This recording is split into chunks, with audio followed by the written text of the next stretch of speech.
বাল্য বিবাহ করতে আসছি, মেয়েটার বয়স কম হয়, আমার পুলিশ দিচ্ছে। আমি আগে বিয়ে করছিলাম, আমি অত্যাচার করছিলাম, আমার বউ মানে চলে গিয়েছে, এখন এই ছোট মেয়েকে আমার পছন্দ হয়েছে, একে আমি বিয়ে করতে আসছি, এই জন্য আমার পুলিশ ধরেছে। প্রশাসনের উদ্যোগে লালমনিরহাটের হাতীবান্ধা উপজেলার দৈখোয়া এলাকার দৈখোয়া আদর্শ কলেজের উদ্যোগে লালমনিরহাটের হাতীবান্ধা উপজেলার দৈখোয়া বাজারে দুই ধারে ছাত্রছাত্রীদের মাধ্যমে মাদক নিরোধ এবং বাল্যবিবাহ প্রতিরোধ করার জন্য মানববন্ধন করছেন। আজ সকাল 11টা থেকে এই মানববন্ধন শুরু হয়েছে। আর এই মানববন্ধনে প্রধান অতিথি হিসেবে উপস্থিত রয়েছেন লালমনিরহাট জেলা প্রশাসক এইচ.এম.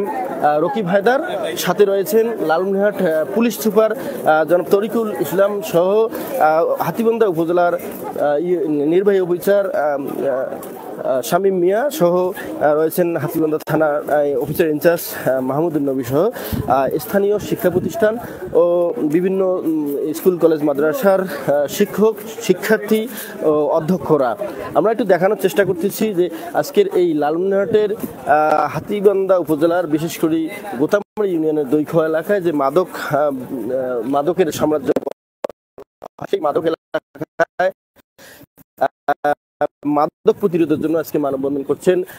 উপস্থিত রয়েছেন লালমনিরহাট জেলা প্রশাসক রকিব হায়দার, রয়েছেন জেলা পুলিশ সুপার তরিকুল ইসলাম, রয়েছেন উপজেলা নির্বাহী অফিসার শামীম মিয়া ও উপজেলা হাতীবান্ধা থানা অফিসার ইনচার্জ মাহমুদুল নবী সহ অন্যান্য সরকারি কর্মকর্তারা। পাশাপাশি রয়েছে এই দৈখোয়া এলাকার দৈখোয়া আদর্শ কলেজের শিক্ষক, শিক্ষার্থী ও অভিভাবকরা সহ অনেকে। পাশাপাশি এই স্থানীয় যে শিক্ষা প্রতিষ্ঠানগুলো রয়েছে সেই শিক্ষা প্রতিষ্ঠানের শিক্ষার্থী, শিক্ষক সহ সবার অংশগ্রহণে মুখর হয়েছে আজকের এই মানববন্ধন।